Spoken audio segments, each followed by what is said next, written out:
حل مشكلة تعذر الربط أو تأكد إن هاتفك متصل بالإنترنت. في الفيديو ده هخليك تقدر تحل مشكلة تعذر الربط أو تأكد إن هاتفك متصل بالإنترنت لما بتيجي تربط الواتساب المعدل بالواتساب الرسمي.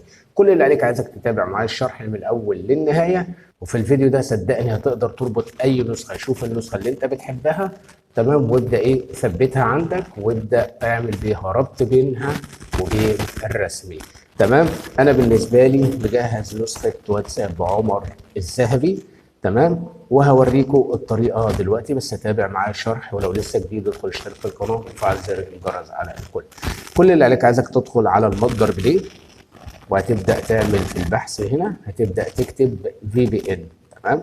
اول ما تكتب VPN هنبحث على تطبيق باندا VPN اللي هو عليه علامه الباندا او صوره الباندا، نضغط عليه هتلاقي مكتوب باندا VPN برو. تمام. هتبدا تعمل له تثبيت. اول ما تثبته على طول هيبدا يظهر معاك بالشكل اللي انت شايفه قدامك ده. كل اللي عليك وعايزك تعمله هتضغط على باندا VPN، هتضغط على الثلاث شرط، هتقول الاعدادات، بعد كده هتجيب وكيل التطبيقات الفرعيه، هتقول تفعيل الانقسام النفقي وتقول له تأكيد. هيبدأ يجيب لك جميع التطبيقات اللي موجودة أو متثبتة على الموبايل بتاعك. هتبدأ تدور على تطبيق واتساب الرسمي، هنبحث على تطبيق واتساب الرسمي.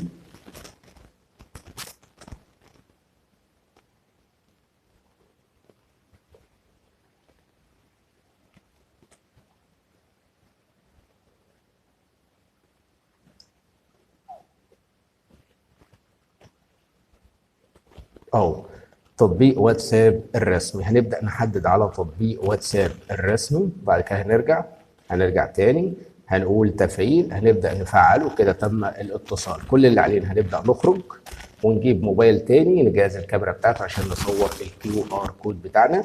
هنبدأ نضغط على الواتساب الذهبي عمر الذهبي وهنقول له موافقة يا عمر، وهنقول له ربطك جهاز. هنبدأ نصور QR كود بتاعه. هنروح على الواتساب الرسمي، هنضغط على الواتساب الرسمي، هنضغط على الثلاث نقاط الأجهزة المرتبطة، ربط الجهاز، هنديله البصمة، هنبدأ نصور QR كود اهوت كده. بقول لك جاري تسجيل الدخول. كده يبدأ يربط معاك دلوقتي وهتشوف بالدليل بالظبط كده يا شباب. زي ما انتم شايفين ربط معايا بطريقه سهله وبسيطه. تمام. طيب لو جينا خرجنا كده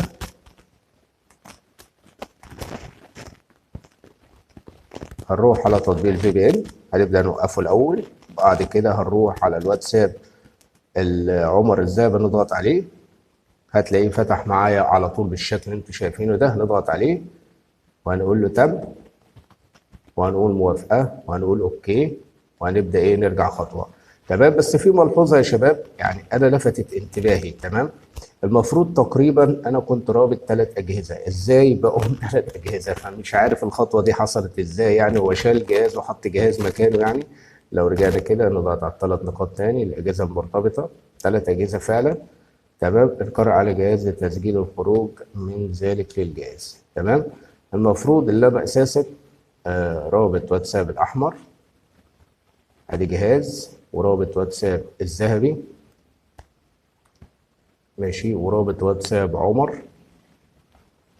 عمر اللي تم تسجيل الخروج منه. تمام. ده نزل مكان ده، يعني خرج واتساب عمر الذهبي. تمام. ودخل على طول واتساب عمر الذهبي عفوا، وخرج عمر العنابي. طيب هنبدا نعمل الخطوه دي تاني. هنيجي عند عمر العنابي هنضغط عليه عشان برضه اوريكم الطريقه. تمام. هنقول له ربطك جهاز، هنبدا نصوره. يعني احنا كده بنربط جهازين في نفس الوقت. تمام. هندخل على الواتساب الرسمي عفوا، احنا وقفنا VPN، هنبدا نفعله تاني.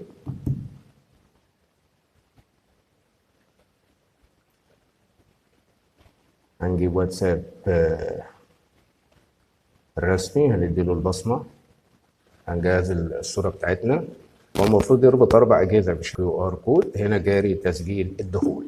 انا عايز اعرف هو طلع الجهاز ليه، يعني المفروض ده ينزل المكان ده، ولا ده منه عمر ذهبي وده عمر عنابي فالحزمه زي بعض اهو كده ربط معايا. تمام. يعني هو خرج معايا عمر وربط معايا تاني.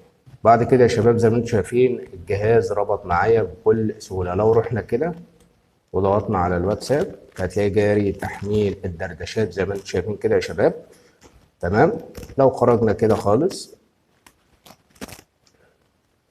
وضغطنا تاني، خرجنا كده خالص ورحنا ضغطنا تاني على عمر العنابي. احنا كان اساسنا عمر الذهبي، بس انا هو عمل معاه حركه كده ان دخل ده مكان ده. تمام. وانا قدرت اربط تاني اهو قدامكم بالدليل، ربطت جهازين. تمام.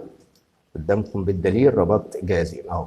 تعالى كده بقى نبص، احنا كده رابطين 4 اجهزه. ده الجهاز اللي أنا كنت رابطه الاول الاحمر، وواتساب الذهبي، وواتساب عمر العنابي اهوت، وواتساب الذهبي عمر الذهبي اللي احنا لسه رابطينه. هنعرف بقى المميزات بتاعته. احنا دي كلها لفينا القصه ديت عشان ما تقولوش ان هم كانوا 3 اجهزه وفجاه لما ربط بقوا 3 اجهزه برضه وتقعدوا تكذبوا فيا والكلام ده كله. عشان كده دخلت شفت الجهاز اللي خرج ايه، ولقيت الجهاز اللي خرج هو واتساب عمر، عفوا واتساب عمر العنابي. فعشان كده بدات اربطه تاني قدامكم عشان ما تقولوش ان انا بكذب او بحور او الكلام ده كله.